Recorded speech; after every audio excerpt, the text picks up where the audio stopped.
Eu vou fazer aqui com vocês a oração que eu faço antes dos estudos. Vou fazer aqui junto com vocês, tá? A oração de Santo Tomás. Quem tiver interesse, essa oração tem nos 2 devocionários que eu indiquei. No devocionário, ela tá na página 134. E na seleta de orações, ela está na página 208.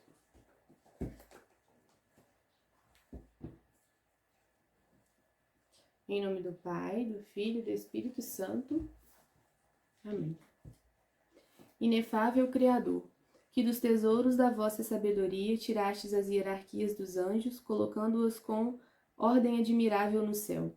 Distribuístes o universo com incantável harmonia. Vós que sois a verdadeira fonte da luz e o princípio supremo da sabedoria. Difundi sobre as trevas da minha mente o raio do esplendor, removendo as duplas trevas nas quais nasci, o pecado e a ignorância. Vós que tornastes fecunda a língua das crianças, tornai erudita a minha língua e espalhai sobre os meus lábios a vossa bênção. Concedei-me a acuracidade para entender, a capacidade de reter, a sutileza de relevar, a facilidade de aprender, a graça abundante de falar e de escrever. Ensinai-me a começar, regei-me a continuar e perseverar até o término. Vós que sois o verdadeiro Deus e verdadeiro homem, que viveis e reinais pelos séculos dos séculos. Amém. E aí eu falei que na aula seguinte a gente iria dar um próximo passo. Ok, cristianismo, mas Deus quis que houvesse uma igreja, uma estrutura humana, através da qual ele falaria com os homens. E é isso que a gente vai ver hoje. E essa aula é muito importante e muito difícil, certo? A gente tem que pedir muita iluminação de Nosso Senhor, sobretudo porque nós temos, como eu já disse, né, pessoas de diferentes vivências aqui acompanhando o nosso curso. Então, a gente tem pessoas que são católicos praticantes, outros que são católicos não praticantes.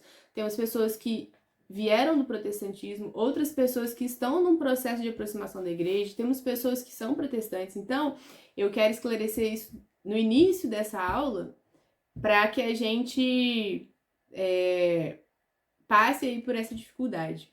Porque a gente vai partir de uma premissa, ou seja, de um pressuposto. A gente vai partir nessa aula de uma afirmação. Que afirmação é essa? Que é o que a Igreja Católica crê. Que a única igreja verdadeira, que foi fundada por Cristo, e da qual Cristo é a cabeça, é a Igreja Católica. Que, além da sua estrutura visível, humana, material, que a gente está vendo, é uma instituição divina. Ok? Então, a nossa premissa é que a Igreja Católica é uma instituição de origem divina, desejada por Deus e através da qual Deus atua na história, de diferentes formas que a gente vai colocar aqui. E que é a guardiã da verdade e que é o meio pelo qual o Espírito Santo vai orientando a nossa vida, certo? Essa é a nossa premissa, ou seja, a gente está partindo desse pressuposto e a gente vai dar as razões para isso aqui. Ok? Então, é isso, tá? Então, só para deixar claro, como eu estou falando, a gente está dentro do cristianismo e agora a gente está falando especificamente das razões para crer na Igreja Católica, evidentemente isso se dá por quê? Porque no nosso tempo existem várias denominações cristãs que não são católicas. Então, vou voltar a falar algo que eu falei na primeira aula. Não é uma coisa pessoal, mas a gente aqui está num curso de catequese da Igreja Católica e eu vou agora falar de várias coisas que dizem respeito ao protestantismo, ok? A partir do que a gente acredita, enquanto Igreja Católica. Então, vamos lá.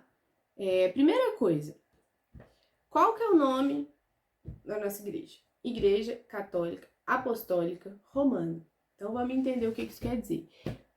Primeiro ponto, a palavra católica quer dizer universal, certo?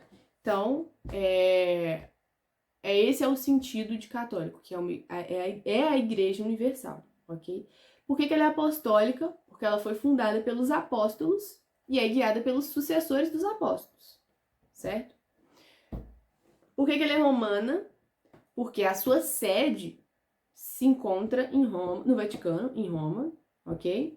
E cada igreja, partícula que a gente vê, cada paróquia, ela está ligada com essa sede e constitui com essa sede, que é o Vaticano, uma única igreja. Então, portanto, católica, ou seja, universal, apostólica e romana, ok? Essa é a definição completa aí. Então, eu vou seguir a seguinte linha de raciocínio. Eu vou dizer para vocês qual que é a afirmação que o catolicismo faz a respeito desse aspecto aí da revelação da verdade. E depois eu vou dizer para vocês quais são as objeções que existem contra a posição do catolicismo. E aí a gente vai tratando cada coisa para justificar por quais razões a gente crê no que a gente vai afirmar inicialmente. Ficou claro? Então, vamos fazer afirmações a partir do catolicismo. A princípio, depois vamos explicar. Primeiro vamos afirmar, depois vamos explicar. Ok? Depois, vamos apresentar quais são as objeções contrárias a isso. Depois, vamos ir explicando aí por que a gente crê no que afirmou e não nas objeções. Certo? Então, eu anotei aqui os pontos principais. Quais são essas afirmações que a gente faz a respeito da igreja? O que a gente crê? Certo? A gente crê que Jesus pessoalmente fundou uma única igreja, que ele garantiu que essa igreja manteria uma unidade, independente de todos os problemas que tivesse, manteria uma unidade até o fim dos tempos e seria guiada por ele, certo? Seria guiada por Deus, pelo Espírito Santo. Além disso, nós cremos o quê? Que essa igreja, criada por Jesus, tem um líder, porque ela tem esse aspecto principal da igreja, que é a unidade, ok? Que eu falei. Esse líder é o Papa. O primeiro Papa foi São Pedro, apóstolo de Jesus. Pedro, apóstolo, foi o primeiro Papa. E desde então, desde São Pedro, a gente tem uma sequência ininterrupta de papas. Sendo que o Papa Francisco, que é o Papa atual, é o Papa de número 266, ou seja, 266, acho que é isso, certo? É mais fácil falar o Papa de número 266. Então ele é o 266º líder da Igreja Católica, ok? Além disso, acreditamos que existe uma unidade na doutrina, certo? Não é só uma unidade porque tem um líder e esse líder tem seus sucessores desde Cristo. Também existe uma unidade na doutrina, ou seja, a doutrina da igreja é única, é a mesma em todos os lugares. Ela não é o que os seus membros pensam. A doutrina da igreja não é o que eu, Camila, penso, não é o que o padre da minha paróquia pensa, não é o que o Papa Francisco pensa, não é o que o bispo pensa, não é. Ela é anterior a tudo isso, porque ela tem origem divina.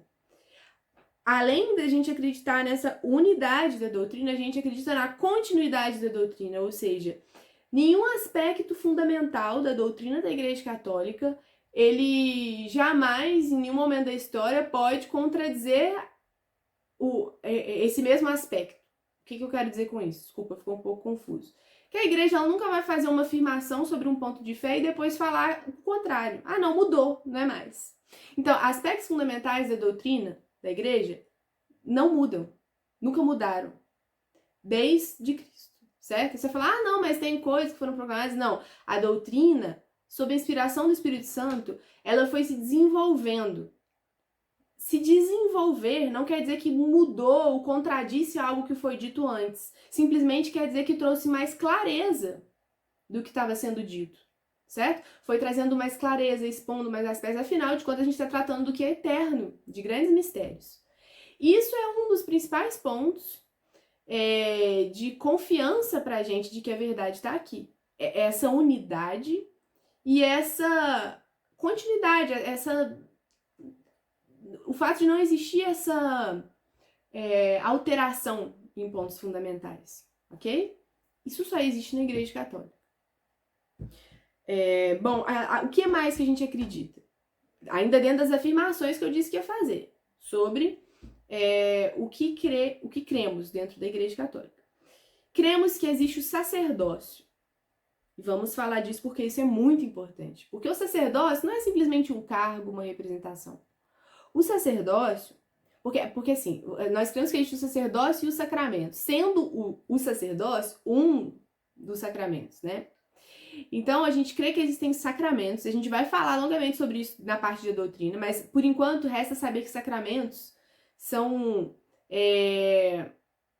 sinais deixados por Cristo e que eles têm uma ação real, verdadeira sobre as almas. Então, é um ponto fundamental para a nossa vida cristã.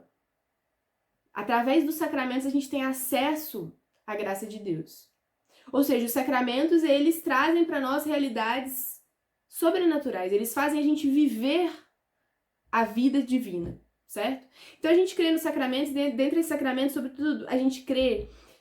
sobretudo não, um ponto importante que eu vou falar, a gente crê no sacerdócio. Então, a gente crê que um padre, um sacerdote, só para esclarecer, para os que não sabem, porque nós temos os padres, os bispos, os cardeais, temos o papa, todos são padres, nesse sentido da palavra, todos são sacerdotes, ok? As demais posições são cargos que eles estão ocupando. Mas o ponto importante, todos são sacerdotes. E o que significa dizer que a gente crê no sacerdócio? Novamente, eu não vou falar detalhadamente disso agora, a gente vai falar disso quando chegar o momento de falar disso. Mas é porque isso é fundamental para a gente entender a própria estrutura da igreja. O sacerdócio é um ponto-chave, assim. O sacerdote, quando ele se torna sacerdote, ele tem uma mudança na própria alma e ele jamais deixará de ser sacerdote. Ele recebe um poder que vem de Deus de ministrar os sacramentos. Sobretudo na celebração da Santa Eucaristia, de renovar o sacrifício de Cristo, de aplicar ali os méritos que Cristo adquiriu com o seu sacrifício, de transformar, de transubstanciar ali o pão e o vinho no corpo e no sangue de Cristo, certo? Então, o sacerdote, ele não é uma pessoa que estudou e por isso teve sabedoria. Também deve ser, mas independente de tudo isso, ele tem um poder ali, ok? Independente do que ele faça, se ele é um bom, se ele é um mau sacerdote, ele tem algo que vem lá de Jesus, ele é o representante de Cristo na Terra e ele tem esse poder de trazer pra gente os sacramentos. E os sacramentos, como eu disse, trazem pra gente a possibilidade de desenvolver a nossa vida sobrenatural. E por isso eles são fundamentais para que a gente cresça em santidade. Então, não vou entrar em detalhes, mas isso é um ponto fundamental. Cremos no sacerdócio, certo? Então, o padre, o sacerdote, voltando a dizer, não é alguém que ocupa um cargo. Uma vez que ele foi ordenado, ou seja, num dado momento, num dia, numa hora, ele recebeu o sacramento da ordem. No minuto anterior, ele não era sacerdote. No minuto seguinte, ele é sacerdote para sempre. Ok? Cremos nisso.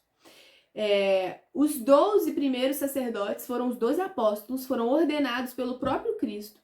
E todos os outros sacerdotes que vieram, eles foram ordenados sacerdotes por esses primeiros e assim por diante. De forma que se você for qualquer padre que você conheça, o padre da sua paróquia, ele foi ordenado por um bispo, que foi ordenado por outro, que foi ordenado por outro. Se você for voltando, você vai chegar nos 12 apóstolos e vai chegar em Cristo. Isso é o que a gente chama de sucessão apostólica, ok? Que a igreja traz dentro da sua unidade. Então, cremos que existe o sacerdócio e os sacramentos. E isso nos dá acesso aos frutos do sacrifício redentor de Cristo, ok? O que mais que a gente crê? A gente crê que existe a ação da graça de Deus no homem através do Espírito Santo. E que a ação da graça de Deus na nossa vida, ela traz pra gente a possibilidade de melhorar continuamente, ir abandonando o pecado, crescendo na virtude para que a gente se assemelhe cada vez mais a Cristo, certo? Então, a gente crê na Igreja Católica que nós nascemos, temos a nossa história, nós pecamos, somos todos pecadores, não temos a menor dúvida disso, ok? No entanto, nós cremos na possibilidade de, aderindo ao chamado de Deus, com a graça que a gente recebe do Espírito Santo, através da nossa vida sacramental, esquecendo de nós mesmos e nos aproximando cada vez mais de Deus, a gente vai se assemelhando a Cristo. A gente vai se tornando um outro Cristo, certo? Isso daí tudo são palavras da Sagrada Escritura. Ou seja, resumindo, a gente vai se santificando, certo? Então a gente sabe que a gente é pecador, que a gente é imperfeito, que a gente vai continuar sendo imperfeito, mas a gente crê que a gente vai melhorar e que Deus espera que a gente melhore. Ou seja, somos chamados à santidade, ok? Sede santos como o vosso Pai do céu é santo. Então, só Deus é santo. Sim, nesse sentido da palavra, o sumamente santo é só Deus. Mas ele nos chama a seguir os seus passos e a buscar a santidade, ok? E nós cremos que isso é possível. Pelos méritos de Cristo na cruz, pelo que ele mereceu para nós, a gente ter essa vida da graça. Então, pronto, eu fiz um resumo aqui um resumo de alguns pontos que são fundamentais que nós, enquanto católicos, cremos. E por que eu escolhi esses pontos? Quis falar disso.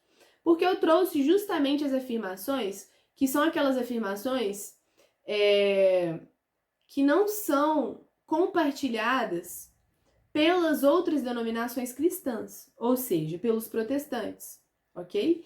E como aqui o meu intuito é dizer por que o catolicismo, em que a Igreja Católica crê, por que ela crê nisso e por que ela crê que isso é de origem divina, eu tô colocando esses pontos que são os pontos de contradição aí com as outras denominações cristãs. Então, ficou claro esse resuminho do que nós cremos?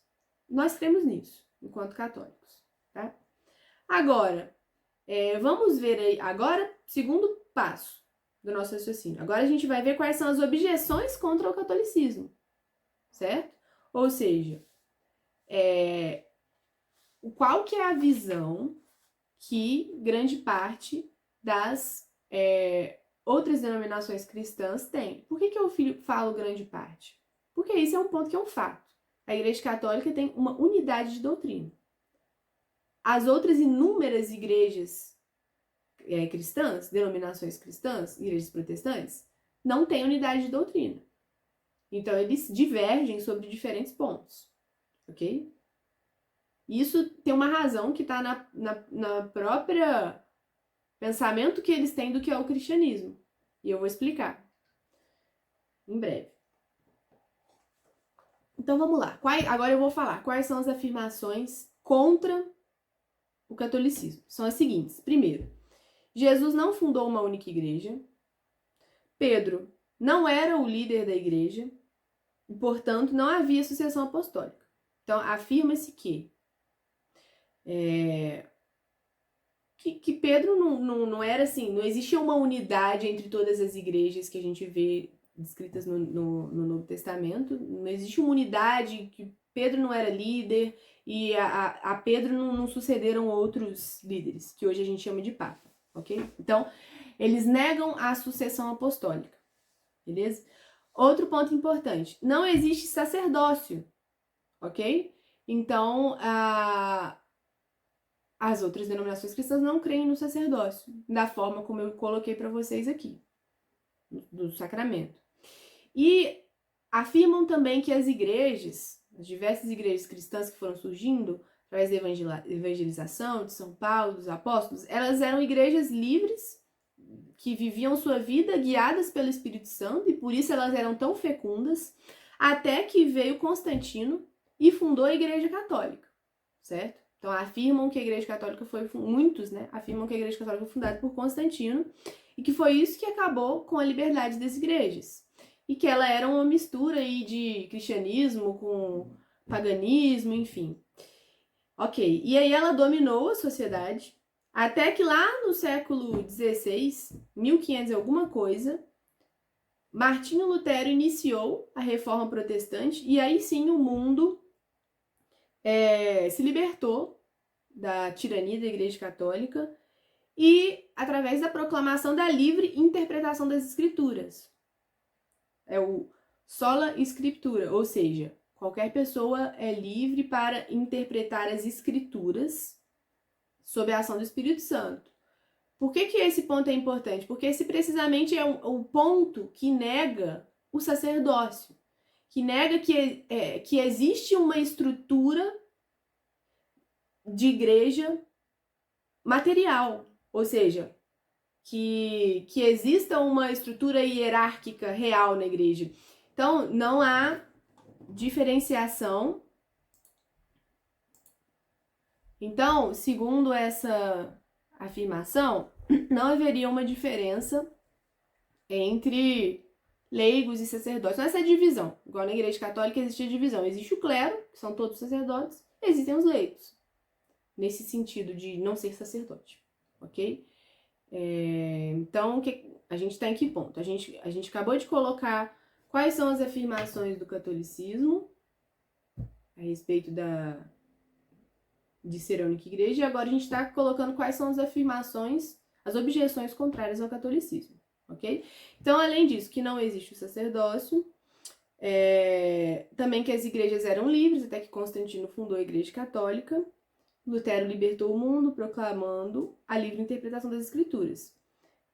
Então, a maior parte das denominações protestantes creem também que, além de não existir o sacerdócio, só a fé é suficiente. Então, não se necessita de uma estrutura, de uma igreja específica, ok? Para a salvação dos sacramentos e tudo. Porque nada que a gente possa fazer vai nos salvar. O que nos salva é o sacrifício redentor de Cristo e ponto. Certo? E outro ponto, né, que é comum às igrejas, às outras denominações cristãs, que são as igrejas protestantes, é que só o que está registrado na Bíblia pode ser fonte da fé cristã. Certo?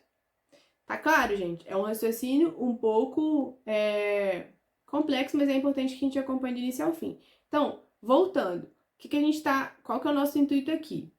Primeiro, nosso intuito nessa aula hoje é dizer. Na aula passada a gente falou, por que devo crer no cristianismo? A gente apresentou as razões, beleza. Agora, nessa aula, o que a gente está apresentando? Quais são as razões para que eu creia no que a Igreja Católica crê? Ok? E aí a gente colocou o que é isso que a Igreja Católica crê.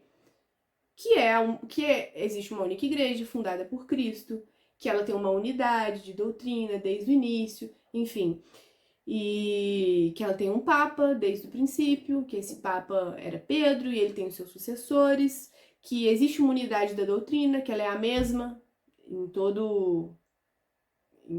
todas as paróquias, enfim, que ela não muda ao longo desses 2000 anos, que existe uma continuidade da doutrina, a gente crê que existe os sacramentos e o sacerdócio. O sacerdote representa Cristo, ele tem um poder dado por Deus no momento da sua ordenação, ele se torna sacerdote para sempre, ok?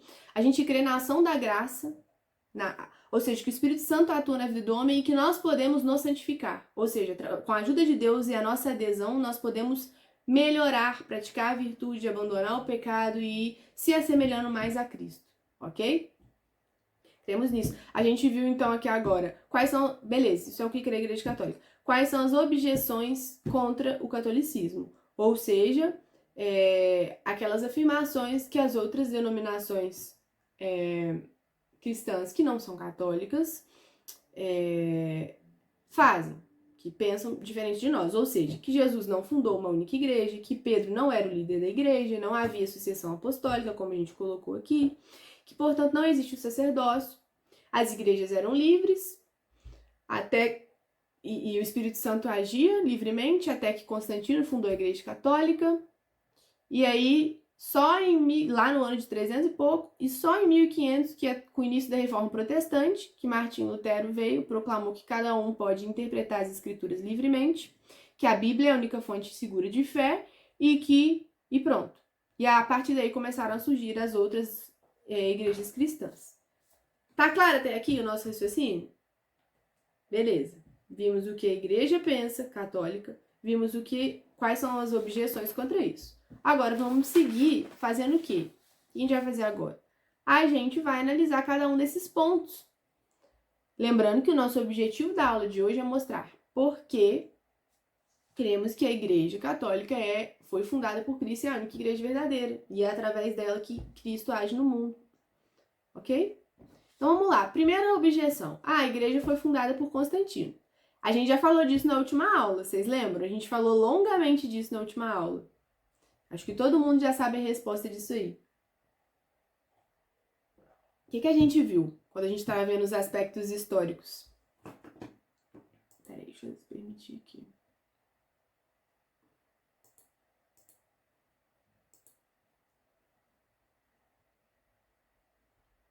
Então, voltando. O que a gente viu lá na aula passada quando a gente estava vendo esses aspectos históricos sobre a igreja ter sido criada por Constantino? A gente viu que nos primeiros anos lá do cristianismo, o que aconteceu com os cristãos? Eles foram perseguidos, vocês lembram? Sistematicamente pelo Império Romano, desde o ano de 60 e alguma coisa, né? Quando teve algum incêndio lá em Roma que culparam os cristãos. Então eles eram perseguidos, martirizados, mortos, acusados de uma série de coisas, e mesmo assim a igreja só crescia. Ok? A gente até viu lá porque que isso daí traz pra gente várias mostras de que ela tem origem divina. E beleza. Então, quando chegou no início dos anos 300 ali, que a igreja ainda era amplamente perseguida, ainda assim o cristianismo já tinha se espalhado por quase todo o mundo conhecido. E tinha inclusive penetrado nas classes nobres e era perseguido pelos imperadores, enfim, tentava a todo custo, com a força das armas, destruir o poder da fé, mas não conseguiam. Até que a gente viu que houve um imperador, Constantino, que a mãe dele tinha se convertido ao cristianismo, inclusive é Santa Helena, mas ele não, ele era pagão. Enfim, vocês lembram que a gente falou? Que ele afirma ter tido uma visão lá, que sob o sinal da cruz ele venceria a guerra, que estava tendo uma disputa de poder. Ok? E ele ganhou. E aí, o que aconteceu quando ele ganhou? Ele automaticamente virou cristão e tornou o cristianismo a religião oficial do império e tudo. Não, não aconteceu isso. Não é isso que está registrado nos documentos históricos, como muitos falam. Constantino não se tornou cristão imediatamente. Ele só foi batizado e se converteu mais para o fim da vida. Mas ele revogou a perseguição dos cristãos. Até ler novamente para vocês, é o que a gente falou, que é o chamado Édito de Milão. O que dizia o Édito de Milão? Havemos por bem anular por completo todas as restrições contidas em decretos anteriores acerca dos cristãos, restrições odiosas e indignas de nossa clemência, e de dar total liberdade aos que quiserem praticar a religião cristã. Então, Constantino deu liberdade de culto aos cristãos, mas os pagãos continuavam também tendo liberdade de culto. Vocês lembram disso? Então, de maneira alguma, Constantino fundou a Igreja Católica, certo? O cristianismo, organicamente, como a gente falou, tinha se espalhado aí pelo mundo. Naturalmente, grande parte da sociedade se tornando cristã, isso chegou no Império. Então, como a gente falou na aula passada, não foi a sociedade que se tornou cristã porque o imperador se tornou cristão. Foi o império que se tornou cristão porque a sociedade tinha se tornado cristã. Ok? Foi de baixo para cima. A gente viu que só lá no ano de 390, um outro imperador lá que decretou que o cristianismo era a religião oficial, aí perseguiu lá uns pagãos que não aceitaram, teve um massacre e o próprio bispo Ambrósio foi contrário ao imperador. Deu uma confusão, vocês lembram? Quem não lembra, dá uma olhadinha na última aula lá que vai ver. Então, na época em que Constantino deu liberdade de culto aos cristãos, havia um líder da igreja, São Melcíades, foi o 32º Papa da igreja, ok? Então, ou seja, a Igreja Católica não foi fundada por Constantino. Beleza. Agora a gente vai falar de um outro ponto muito importante, que é o papado e a sucessão apostólica. Por quê? Porque a gente vai explicar por que sim, existe desde Pedro um líder escolhido por Cristo e que isso é vontade divina de que a igreja se estruture dessa forma. E por que existe sim a sucessão apostólica? Como eu disse para vocês, cada papa desde São Pedro foi sucedido por um outro até chegar agora no Papa Francisco, que é o papa de número 266, e qualquer padre que vocês conheçam, que vocês encontrem, foi ordenado por um bispo, que foi ordenado por outro bispo, que foi ordenado um dia por outro bispo. Se você for voltando, você vai chegar nos 12 apóstolos. Então, a gente tem uma ligação direta lá com os 12 apóstolos e com Cristo, em cada sacerdote. Então, nossos amigos aí, que vão, com a graça de Deus, daqui a uns anos, se tornaram sacerdotes, eles serão ordenados por um bispo que, se a gente for voltando, a gente vai chegar lá nos 12 apóstolos e em Cristo. Então, vamos partir aqui de uma passagem da Sagrada Escritura do Evangelho de Mateus, ok? O que Jesus fala para Pedro nessa passagem? Lá em Mateus, capítulo 16, versículos 18 e 19. Então, Jesus fala: Tu és Pedro, e sobre esta pedra edificarei a minha igreja, e as forças diabólicas não poderão vencê-la. Primeira afirmação. Segundo, eu te darei as chaves do reino dos céus. Tudo o que ligares na terra será ligado no céu, e tudo o que desligares na terra será desligado no céu. Se a gente parar para refletir a respeito dessa afirmação de Jesus, ela contém muitas coisas sérias e profundas, ok? Primeiro mostra que Jesus escolheu sim, dentre os 12, um para ser líder. E a gente vai falar mais à frente aqui vários outros pontos que mostram como que Pedro tinha primazia sobre os outros apóstolos. Ou seja, ele era o líder, não era da igreja local onde ele vivia, era de todas as igrejas que se juntavam formando uma única igreja, que tinha essa unidade desde o princípio. Outra coisa que Jesus afirma que as forças diabólicas não poderão vencê-la.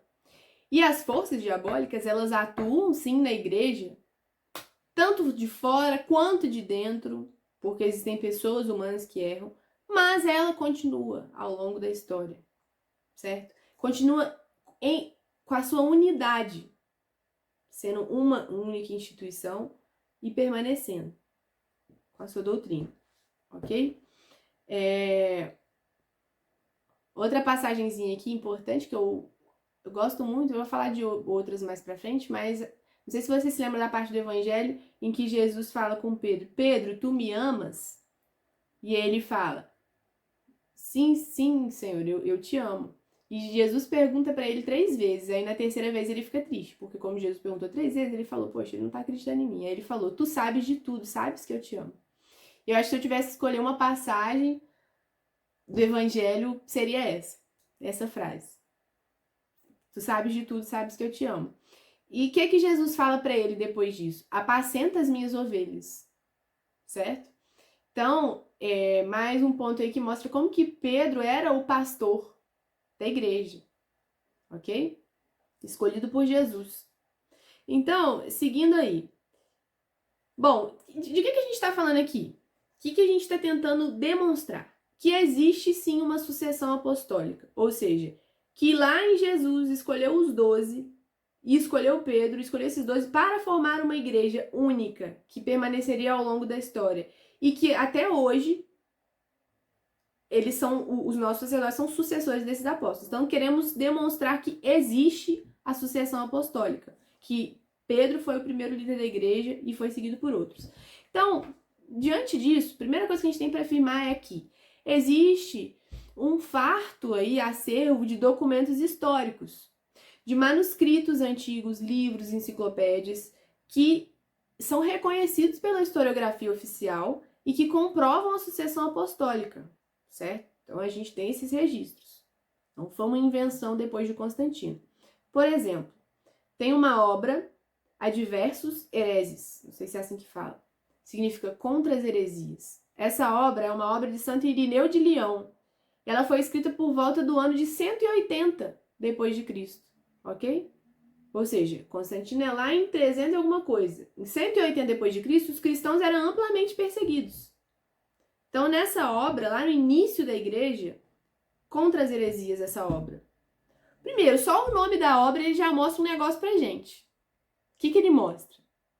Então, vamos lá. Primeiro, o que é heresia?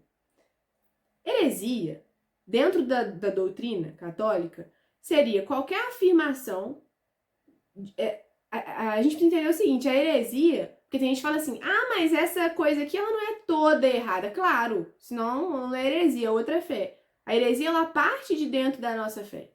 Certo? Eu só fazendo um parênteses, tô falando isso porque tem gente que fala assim, não, mas quando o Papa quando o Papa se pronunciou contra a teologia da libertação, ele não falou que ela estava toda errada, ele falou que os pontos, os erros da teologia da libertação. Mas, gente, é óbvio, essa é a definição de heresia. Você pega uma interpretação da doutrina e você tem alguns pontos errados, certo? E que são contrários à verdadeira doutrina, ok? Então, desculpa, já tô me perdendo. Voltando. Heresia. O que é heresia? É quando alguém faz uma interpretação, uma afirmação errada, contrária à verdadeira doutrina da nossa fé, em algum ponto. Então, e aí o que precisa ficar claro? Desde o início do cristianismo, tiveram várias heresias. E o fato da gente saber e ter registros de que existiam heresias significa o quê? Primeiro, significa que existia uma interpretação oficial da doutrina. Porque se eu tô afirmando que tal coisa é heresia, é justamente porque você não pode sair interpretando como você quer. Existe uma interpretação oficial.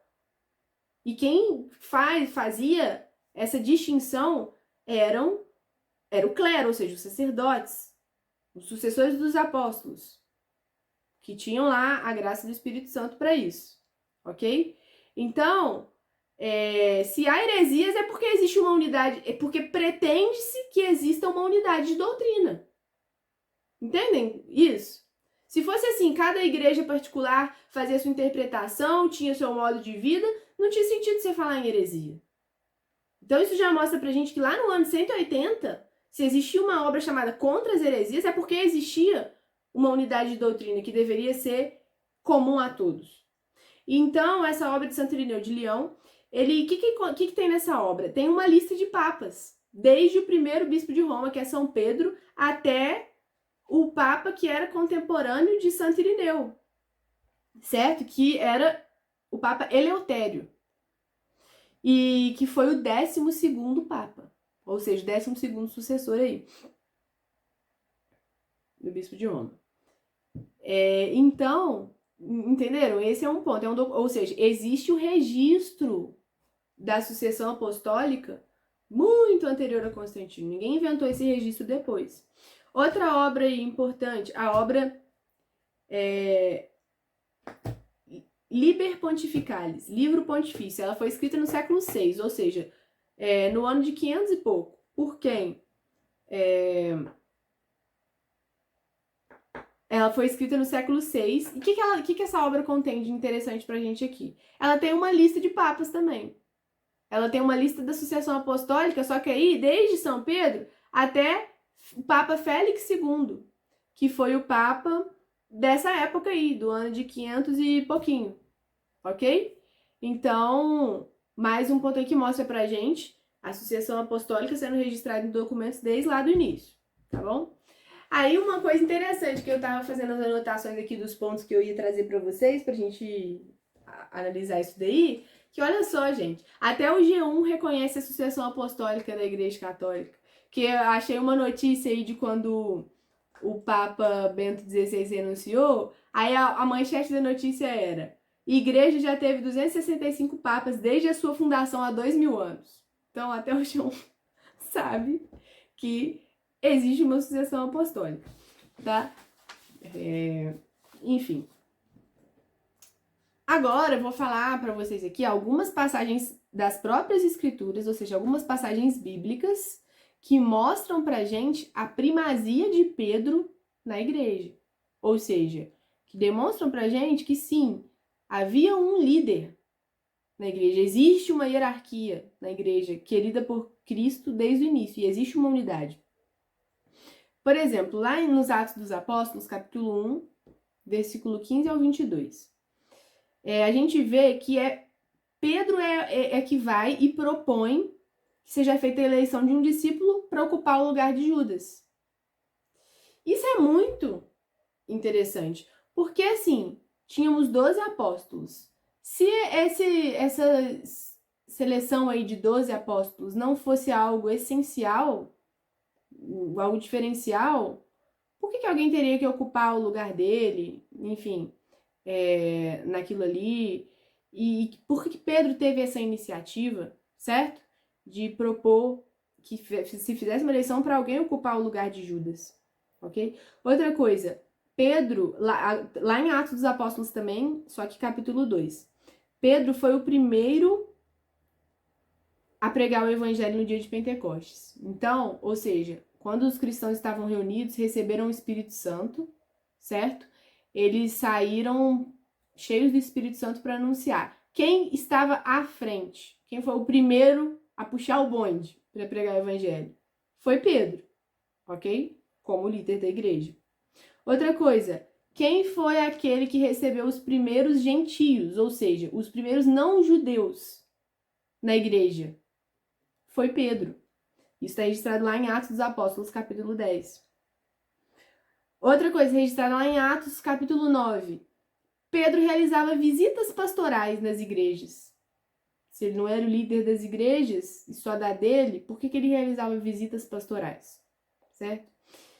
Outra coisa.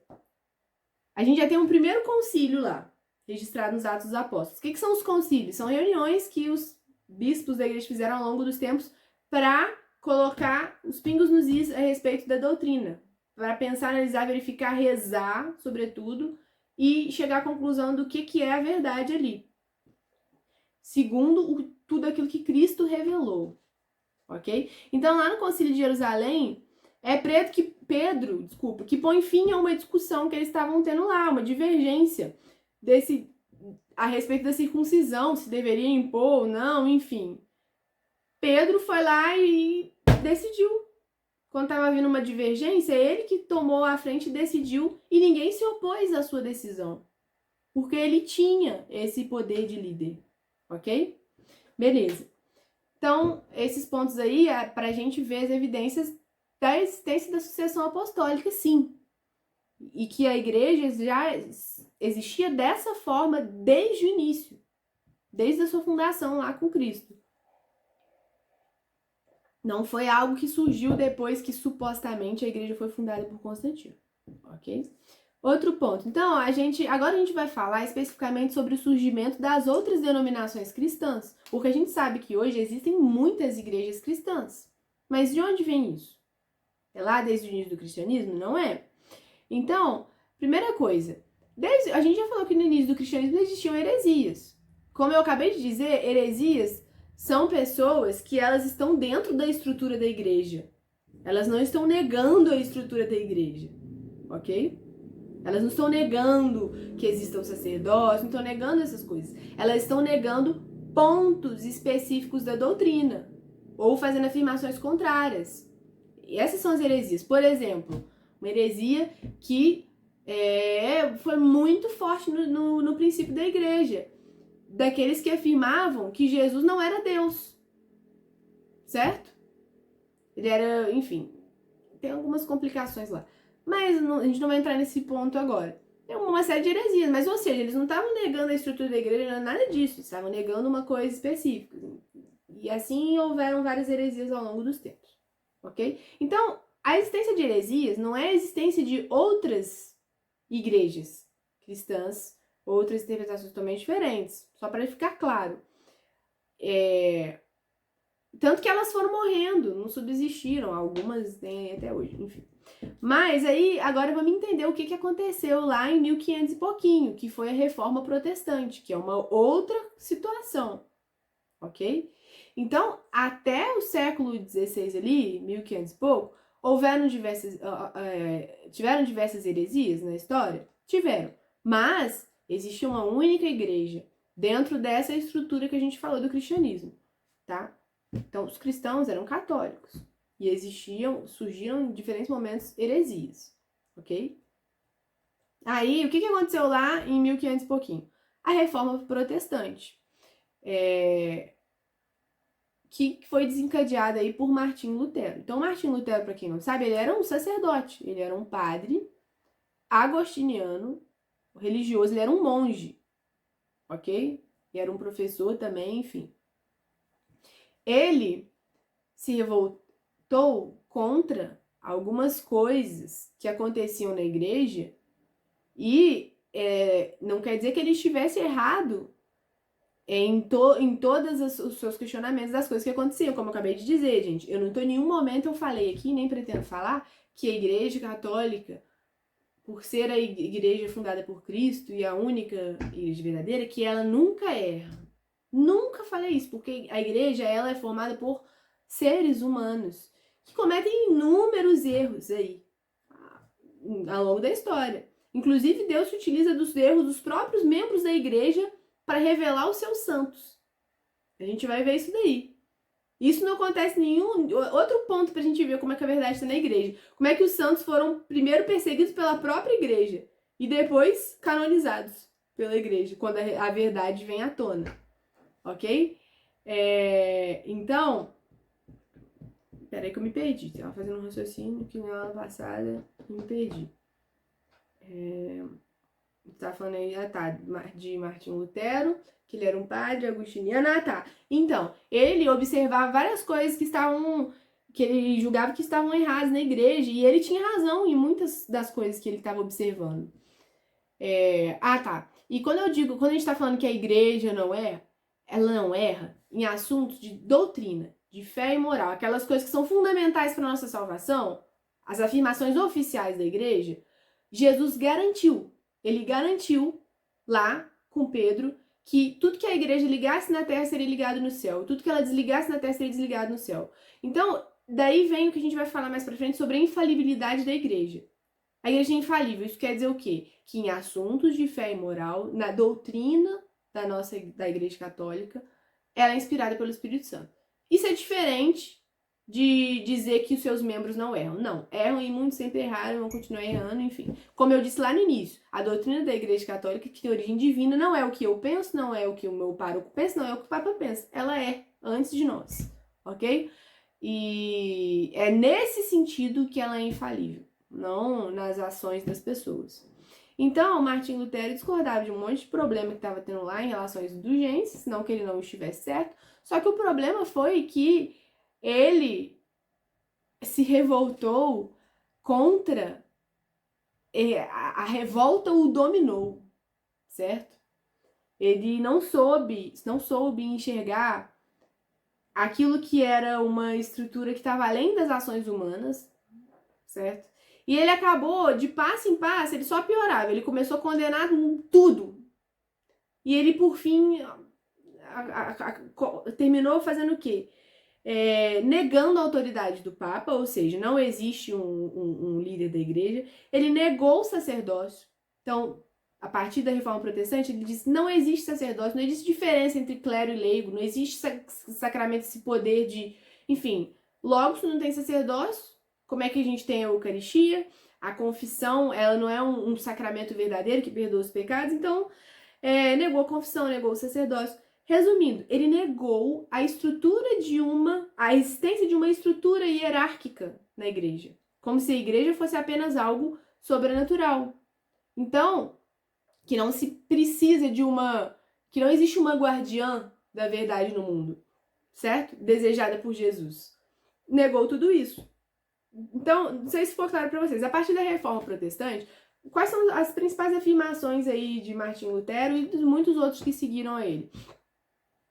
Que, enfim, não é o sacerdócio, que só a fé basta para a sua salvação, ok? Então, todos os outros meios de salvação que a gente tem dentro da igreja, que a igreja é guardiã, através do sacerdócio, os sacramentos, a confissão, o sacrifício da Santa Missa, enfim, nada disso. Outra coisa, só a escritura basta. Então, para ele, a Bíblia era a única fonte segura de fé. Então, não existe tradição, nada disso. A gente vai explicar por que isso não pode ser verdade daqui a pouquinho.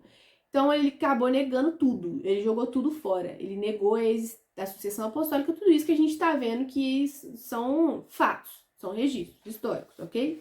Então, antes de contrariar isso aqui, vamos dizer o que aconteceu a partir daí, a partir da Reforma Protestante, porque não foi só o Martinho Lutero, ele desencadeou a Reforma Protestante, mas tiveram muitos outros, Calvino e tudo. Só que aí começou, porque Martinho Lutero, ele abriu uma porta que é tipo a caixa de Pandora. Eu não sei se vocês sabem o que é a caixa de Pandora. Porque é assim, existiu uma unidade na igreja. Então existia uma autoridade, uma doutrina e tudo. Uma única coisa. A igreja era uma só por 1500 anos. Aí, o que ele falou? Não tem sacerdócio, não tem papa, não tem nada disso. Isso tudo é invenção. Jesus não fez nada disso. Só a escritura é o suficiente. Eu leio, eu interpreto, o Espírito Santo fala comigo e é isso que Deus quer me falar. Acabou. Essa é a nossa única fonte de fé. Ou seja, ele defendeu que ele poderia fazer sua própria interpretação da doutrina. Mas ele abriu uma porta para que todas as pessoas fizessem a mesma coisa. Então, qual que foi o movimento natural? Assim como ele fundou a igreja dele, outros discordaram dele e fundaram uma terceira, que discordou dos dois e fundou uma quarta, que discordou dos quatro e fundou uma quinta, e por aí vai, milhares de outras denominações, cada uma com uma interpretação diferente, sobre diferentes aspectos, certo? Então, vamos lá. Então, os luteranos foram fundados em 1524 por Martinho Lutero. Fiz uma listinha aqui, ó. Os anglicanos... Aí, o que aconteceu? Ó, Martinho Lutero fundou a Igreja Luterana em 1524. Em 1534, 10 anos depois, o rei Henrique VIII fundou os anglicanos. Vocês sabem por quê? Isso é uma história muito interessante. Inclusive, recomendação de filme. O Homem que Não Vendeu Sua Alma. Filme de São Thomas More. Olha o que aconteceu. O rei Henrique VIII, lá da Inglaterra, ele era casado. Os reis eram católicos, enfim. Ele era casado e ele tinha uma amante, que era Ana Bolena. Inclusive, ela virou até piada, né? Porque a minha tia, quando era criança, eu fazia alguma coisa errada, ela é Ana Bolena. Não sei se alguém conhece isso daí, mas eu não sei por que também não. Mas a minha tia xingava a gente de Ana Bolena. Mas a Ana Bolena era amante do rei da Inglaterra. E ele queria divorciar da mulher dele e casar com a Ana Bolena. Queria fazer que ela fosse rainha. Só que na Igreja Católica existe sacramento. O que Deus une, o homem não separa. Então, no momento que duas pessoas se casarem, se aquele casamento foi válido, estão casadas para sempre. Certo? Se todos os requisitos para que aquele sacramento acontecesse estivessem presentes ali, não existe descasar, não existe divórcio. Ok? É um sacramento. Até a morte. Para sempre não, desculpa. A morte termina com o sacramento do matrimônio. É porque o sacerdócio é para sempre. Inclusive, depois da morte, no céu, no inferno, no purgatório, o padre vai continuar sendo padre. Então, ele queria casar com a amante dele. E aí, ele queria se divorciar dela. E, obviamente, não tinha como ele fazer isso. Ele começou a brigar com o Papa. O Papa, você tá louco, meu filho? Não tem como se divorciar. Aí, ele começou a criar um caos. E aí, a pressionar os bispos. Teve um monte de bispo que ficou contra o Papa, ficou do lado dele. Enfim, fim das contas. Simplesmente porque ele queria separar da mulher dele, ele fundou uma outra igreja na qual o divórcio era permitido. E assim surgiram os anglicanos. Gente, eu resumi, tá? Eu falei um ponto, porque senão vai falar, não, mas aconteceu também isso. Depois vocês veem a história completa. Mas o ponto central que motivou foi isso daí. É o que eu falei do pontapé inicial dado por Martinho Lutero, a partir daí cada um interpreta como quer. Então, surgiu aí os anglicanos lá, em 1534, tá? Os presbiterianos foram fundados por John Knox em 1560, tá? Os batistas foram fundados por John Smith em 1609. Os metodistas foram fundados por John Wesley em 1739, porque ele decidiu se separar dos anglicanos. Então ele fundou os metodistas, porque ele não estava de acordo com alguma interpretação que eles faziam, com a forma de viver, fundou os metodistas. Os adventistas do sétimo dia começaram com Guilherme Miller e Ellen White no século passado. Tá? A Congregação Cristã do Brasil foi fundada por Luigi Francescon em 1910. As Assembleias de Deus têm sua origem quando começou o pentecostalismo nos anos lá de 1900 nos Estados Unidos. Então, muitas pessoas começaram a sair de diferentes igrejas evangélicas para formar as congregações pentecostais, certo? E aí, em 1914, mais de 100 dessas novas igrejas se juntaram e formaram uma nova, ok?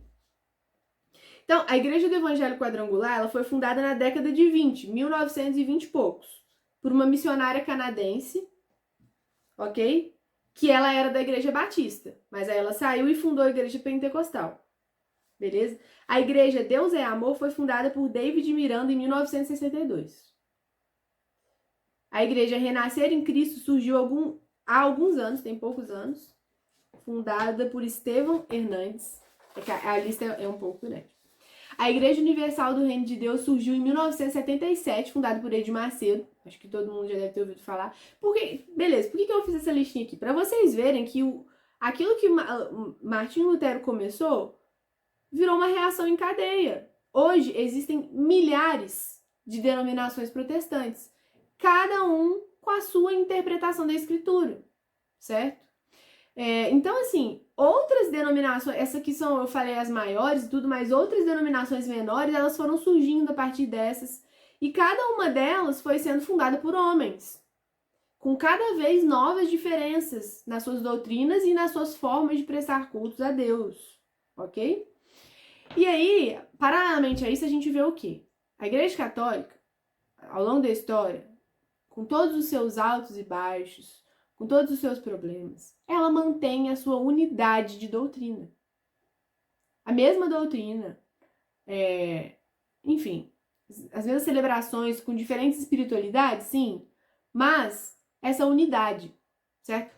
Se você quiser saber o que um católico pensa, ou pelo menos deveria pensar, sobre qualquer coisa, sobre o divórcio, sobre, sei lá, anticoncepcional, sobre qualquer ponto da doutrina, sobre o casamento, não existe assim, esse padre aqui acha. Não, ele pode até achar, ele tá achando errado. A doutrina existe oficialmente uma doutrina da igreja, que é a mesma, certo? Então, isso é um fato, existe uma unidade de doutrina na igreja católica, uma unidade e uma continuidade. E não existe uma unidade e uma continuidade de doutrina nas igrejas protestantes. Certo? Isso é muito fácil de você verificar. Cada um tem a sua interpretação sobre as coisas lá. E aí eu pergunto o seguinte, um ponto pra gente refletir. Porque o que se afirma? Se afirma que o Espírito Santo que age em mim, que me dá a capacidade de interpretar a sua palavra. E é por isso que só a fé e só a Escritura bastam, que cada um pode, através da livre interpretação das Escrituras, servir a Deus. E aí eu pergunto, como é então que o Espírito Santo pode animar tantas divisões, se ele é a fonte de unidade? O que aconteceu com o Espírito Santo, que ele fala uma coisa para um, uma coisa para outro, uma coisa para outro, aí o outro não concorda, o Espírito Santo fala uma coisa para outro? Como que o Espírito Santo pode falar tantas coisas diferentes a respeito da doutrina e do modo de viver para diferentes pessoas ao longo desses 500 anos? Ok? É um ponto para a gente refletir. Será que não deveria haver uma única igreja de Cristo? Com aquela palavrinha que eu falei que me é tão cara a respeito da nossa santa religião, que é a unidade. Será que não deveria haver uma única igreja com uma unidade de doutrina, com uma continuidade de tudo isso? Essa que é a pergunta. Beleza? Então, beleza. Agora, vamos nos fazer uma pergunta que as pessoas se fazem. Por que Jesus fundaria uma única igreja? E não haveria, assim, essa liberdade de viver o cristianismo simplesmente segundo o que está registrado nas Escrituras? Por que Jesus não fundaria uma única igreja? E aí... E aí eu faço uma outra pergunta. Eu acho que a pergunta correta, na verdade, não é por que Jesus fundaria uma única igreja, e sim por que razão Jesus não iria querer fundar uma única igreja, e sim várias. Me explica isso. Por que razão Jesus não ia querer algo que tivesse unidade e continuidade? Por que eu estou falando isso? Porque se a gente observar no mundo, na história, a ação de Deus ela é sempre marcada pela unidade, ok? Pela clareza. E não pela confusão, enfim. Como é que a gente verifica isso? Por exemplo, olha só, não sei se vocês já pararam para pensar nisso. A gente viu aí, 2 aulas atrás, que Jesus escolheu um povo judeu. Lá no Antigo Testamento, ele falou, vou escolher um povo e eu vou formar um povo, uma descendência. Olha só, Jesus quis formar uma descendência nesse povo. Dessa descendência viria Jesus, ok? Esse povo foi escolhido por ele dentre todos os povos do mundo. Nesse povo tinha profetas, sacerdotes, existia toda uma hierarquia ali. Ah, mas os judeus tinham as suas divergências e pecados? Exatamente nesse ponto que eu quero chegar. Olha só, basta a gente ler as Sagradas Escrituras, o Antigo Testamento. Quantos pecados e infidelidades esse povo de Deus não cometeu contra Deus? Quantas infidelidades, quantos pecados, divergência que eles tinham entre si. Mas, apesar de tudo isso, continuou sendo o povo escolhido através do qual Deus ia se revelar. Ele não se multiplicou em um monte de outros povos, entenderam?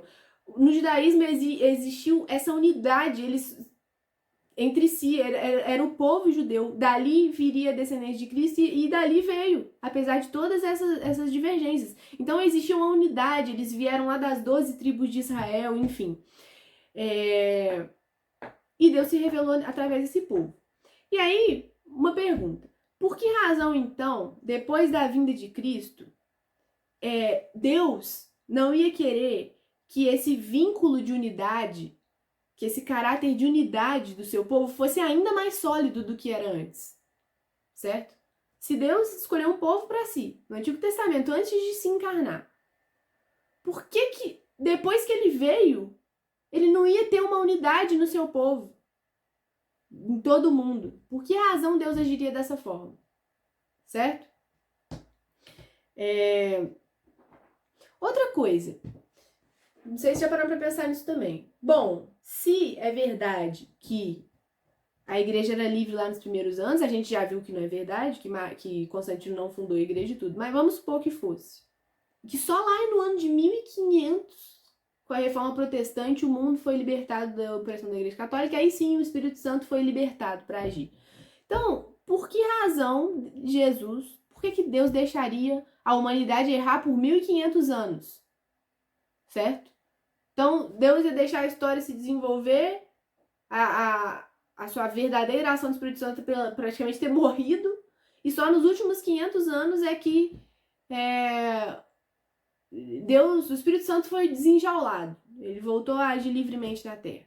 Isso não é razoável de se pensar. Não é coerente com a forma de Deus agir. Ok? Outra coisa, outros pontos assim que mostram essa continuidade aí de Jesus, de Deus, a ação de Deus no mundo, como que os símbolos são fortes e eles remetem a realidades anteriores a eles. A gente tinha 12 tribos de Israel, certo? De onde originou ali o povo judeu, que manteve uma unidade. E Jesus escolheu 12 apóstolos. Existiam muitos discípulos. Existia um monte de discípulos. Todos eles eram importantes, tinham a sua função, mas tinha 12 apóstolos que foram escolhidos por Jesus, era aqueles, e pronto, certo? E foi esses 12 apóstolos que fundaram a igreja. Isso tem um paralelo com essas 12 tribos de Israel, que através daqueles 12 apóstolos se desenvolveria o povo escolhido de Deus, a igreja de Cristo, que deveria manter uma unidade, ok? Não se dispersar, cada um interpretar as coisas de uma forma. Então, gente, por que a gente crê que Jesus fundou uma igreja? Para que ele pudesse continuar a sua obra de redenção até o fim dos tempos, ok? Que ele pudesse continuar agindo no mundo de uma forma em que a gente tivesse segurança de encontrar a verdade, que a gente não ficasse assim, tá, mas tantas pessoas falando tantas coisas diferentes, cadê a verdade? Vocês lembram do que eu falei, acho que lá na primeira ou na segunda aula, que a fato de existir um monte de religião e que não faz sentido se você parar para pensar se elas estão falando coisas contrárias entre si, ou todo mundo tá errado, ou só uma tá certa e as outras estão erradas. Isso eu tô falando a respeito de todas as religiões, já que elas falam coisas contrárias entre si. A gente viu que, logicamente, isso faz sentido. Então eu devo escolher uma religião, não é só porque eu tenho que ter uma religião, não. É porque eu devo buscar entender que a verdade está ali. Porque a verdade não pode estar em vários lugares que se contradizem. Então a gente chegou nesse ponto. Agora, dentro do cristianismo, se a gente tem um monte de gente fazendo interpretações contrárias em relação às coisas, novamente, ou todo mundo tá errado, ou um tá certo e os outros estão errados.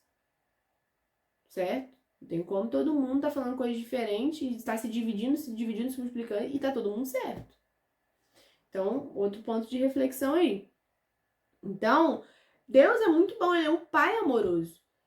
Ele quis deixar pra gente uma segurança. E a gente costuma sempre dizer que a igreja é uma mãe justamente por causa disso. Apesar de todas as coisas, a gente tem tanta segurança na doutrina e uma série de outras coisas, nos sacramentos. Então Jesus sabia que viriam os séculos, ele sabia que viriam gerações futuras, ele sabia que nós que estamos aqui hoje, tentando conhecê-lo melhor, ele sabia que nós viríamos. E por isso ele quis deixar pra gente uma segurança, uma garantia que salvaguardasse a verdade.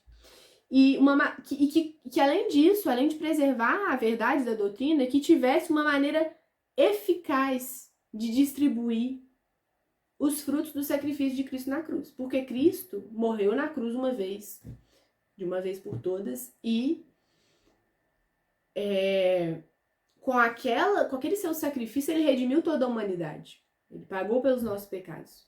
Mas nós precisamos ter acesso aos frutos dessa redenção para que a gente efetivamente possa se salvar. Certo? Deus precisa da nossa colaboração. E Deus, Jesus pensou em tudo. Então ele deixou assim todos os pontos. Igual, sabe, mãe, quando o filho vai, sei lá, o filho vai viajar. Ela pensa em tudo. Que ele vai para uma jornada lá, difícil para ela, pensa em tudo que ele nem ia imaginar. Em organizar tudo, lanche de remédio, se acontecer isso, tem isso, todas as alternativas. E aí o filho acha que é bobeira. Mas na hora que acontece lá os imprevistos, ele vê como que o cuidado da mãe é previdente. E assim também foi o cuidado de Jesus com a gente. Porque a igreja, a gente vai ver mais pra frente estudando a doutrina, como que ela é uma mãe. E que ela tem todos esses cuidados ali. Para que a cada queda a gente seja levantado. Ok? Então, vamos falar de dois pontos aí importantes. De por que Cristo quis sim criar uma estrutura que a igreja, dentro da qual a gente viveria. A gente, primeiro, tem a segurança da doutrina, segurança da verdade revelada, já que a gente tem uma unidade de doutrina, uma única doutrina, e a gente tem acesso aos frutos da redenção através dos sacramentos, sempre que a gente quiser. E não existe sacramento sem sacerdócio. Daí a importância do padre, dele ser Cristo aqui na Terra. Justamente porque, não é por causa da pessoa dele, não. O padre também é um pecador, nesse sentido como nós. Mas o poder que ele tem de ministrar os sacramentos traz a ação eficaz da graça para a nossa vida. Ok? Então, vou trazer agora aqui os pontos, que são as características da nossa igreja, apesar dos erros dos seus membros. A gente tem essas características aí, essa segurança. Que a gente já falou, vamos só pontuar. Primeiro, a unidade da doutrina. E aí eu já falei e volto a repetir nisso, que a igreja tem infalibilidade em assuntos de fé e moral, garantida lá por Jesus, certo? Lá quando ele disse que a Pedro que tudo que ele ligasse na terra seria ligado no céu, o que ele desligasse na terra seria desligado no céu. Então, o que a igreja, através do seu clero, da inspiração do Espírito Santo, coloca como doutrina oficial, como interpretação oficial da verdade da revelação, eu devo crer que é verdade de fé. Isso me dá a segurança de onde que está a verdade. Então, reforçando, a infalibilidade da igreja é em assuntos essenciais para a nossa salvação, assuntos de fé e moral, não nas ações dos seus membros, ok? Outro ponto, constância na doutrina. O fato de que a nossa doutrina não muda ao longo desses 2000 anos. Ele não fala uma coisa, depois fala outra, depois fala outra. Não. Ela vai se desenvolvendo, aparecendo melhor alguns pontos, revelando, mas essa continuidade, essa imutabilidade desde lá da revelação é outro esse ponto que evidencia que ela é a guardiã da verdade, ok? Da verdade revelada por Deus. Outra coisa, assim, fundamental da gente observar, a permanência da igreja ao longo da história, apesar de tantos altos e baixos, ok? Então a gente teve a perseguição dos primeiros cristãos, depois a gente teve o desenvolvimento da cristandade, todo aquele esplendor, eu já falei para vocês como que as nações foram surgindo, porque a sociedade se tornou cristã, depois lá da queda do Império Romano não existia um ponto de unidade entre aquele povo, a igreja foi esse ponto, ela inclusive guardou toda a tradição e cultura lá, grega, romana, os estudos, e ela trouxe unidade para esse povo, a partir dali foram surgindo as nações europeias lá como a gente conhece hoje. Então, lembrando aí do que a gente falou antes, a igreja não estava os países prontinhos, a igreja chegou lá se impondo e dominando, não. Certo? Tá todo mundo perdido, largado, com a queda do Império Romano, disperso, e a igreja trazia unidade para aquilo ali. E a partir dessa unidade, ela tinha uma força de estruturar uma sociedade. Certo? Então a igreja católica desenvolveu aí a civilização ocidental. Foi amplamente perseguida pelos mouros. Os mouros são os muçulmanos que surgiram lá, se eu não me engano, no século 8, no ano 700 e pouco. Procurem saber depois um pouquinho disso daí. Os povos iam perdendo território porque os mouros estavam invadindo e dominando tudo. Quase que a cristandade desapareceu do mundo, tá? Quase. Por muito tempo ela ficou lá sendo, por séculos, perseguida, morta, tá? Os cristãos sendo mortos, perseguidos, devastados, a Terra Santa sendo ocupada. Depois de alguns séculos, resolveram convocar as cruzadas para reagir àquilo ali, senão ia desaparecer do mundo. Tá? Então, quando você vai estudar isso, você vai ver que as cruzadas foram uma reação à perseguição dos mouros que já durava séculos. Ok? Resistiu a tudo isso. Retomou as suas terras através das cruzadas, voltou, enfim, os países aí. A sociedade toda se desenvolveu, criou as universidades. Aí teve o seu auge lá na Idade Média da ação da igreja no mundo. Depois a gente aí veio a Reforma Protestante, a divisão aí, os países todos se tornando protestantes, enfim, toda aquela divisão dentro da igreja. A igreja segue aí, no meio de todos esses percalços, ela continua. A gente teve o iluminismo, toda a perseguição da igreja que houve ali. Até a gente tem hoje, século passado, o modernismo, são heresias, tá? A gente vive uma crise na igreja hoje de muita apostasia, os próprios sacerdotes muitas vezes perdendo a fé, ou já negando coisas da doutrina de dentro da igreja, e a igreja continua aí, certo? A doutrina continua aí. É a mesma coisa. Então, esses daí são pontos muito importantes para a gente ver também dessa permanência da igreja na história. Agora, aí, gente, uma coisa, tá? Chegamos, bom, então a gente tá falando aqui de vários aspectos de por que nós temos fé na Igreja Católica como a única igreja.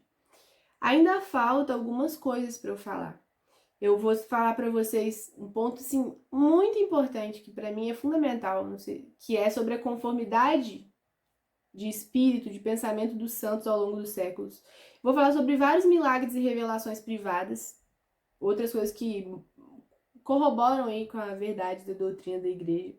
Eu vou falar sobre a Bíblia, sobre a afirmação de que é feita de que a Bíblia é a única fonte de fé. E eu vou mostrar por que não pode ser assim, tá?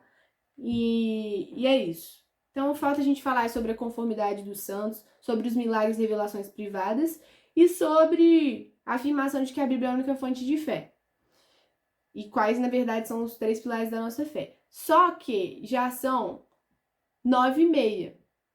E eu preciso falar calmamente desses pontos. Então, eu acho que seria conveniente a gente partir essa aula e fazer a segunda parte dela na próxima aula, na semana que vem,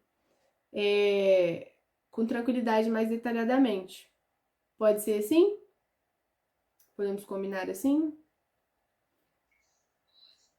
Então tá.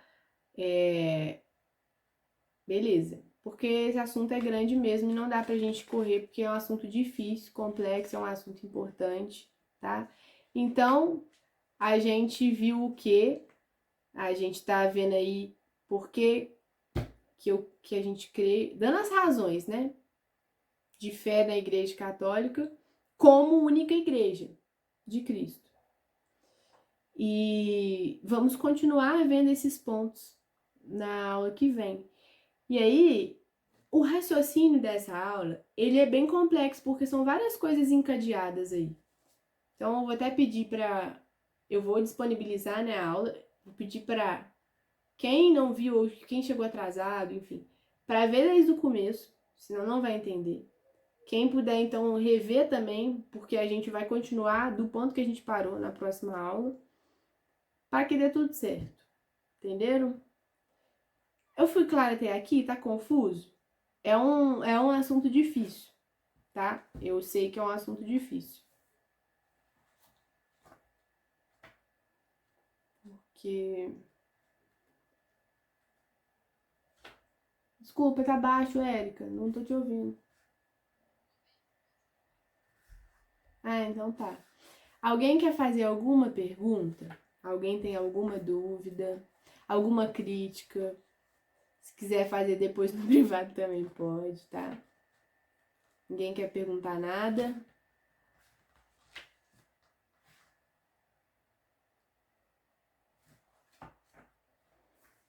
Então, vamos encerrar a aula de hoje e fazer uma oração pequenininha que eu gosto muito aqui, de São Nicolau de Flores. Vamos essa semana rezar e pedir o Espírito Santo que nos ilumine, né? Para que a gente reconheça a verdade que ele quer nos mostrar. E, enfim, para que a gente tenha coragem de viver segundo essa verdade, caso a gente veja ali indícios de que isso é o que ele pede de nós. Então, falando novamente que eu estou expondo aqui o que a igreja crê, né? Porque nós estamos falando aqui da Igreja Católica. E é isso. Então, se alguém quiser depois comentar, perguntar alguma coisa, estou à disposição. Revejam a aula assim que eu mandar, tá bom? Então, a gente vai fazer uma oração aqui. Ah, e lembrem-se novamente de pedir ao longo dessa semana aí luzes divinas para que a gente possa compreender esse assunto difícil. Deixa eu fazer uma oração de São Nicolau de Flores. Em nome do Pai, do Filho e do Espírito Santo. Amém. Meu Senhor e meu Deus, tirai de mim tudo aquilo que me impede de ir para vós. Meu Senhor e meu Deus, dai-me tudo aquilo que me conduz a vós. Meu Senhor e meu Deus, tirai-me de mim mesmo e entregai-me todo a vós. Em nome do Pai, do Filho e do Espírito Santo. Amém. Então é isso, gente. Muito obrigada pela presença de vocês. E até semana que vem. Fiquem com Deus.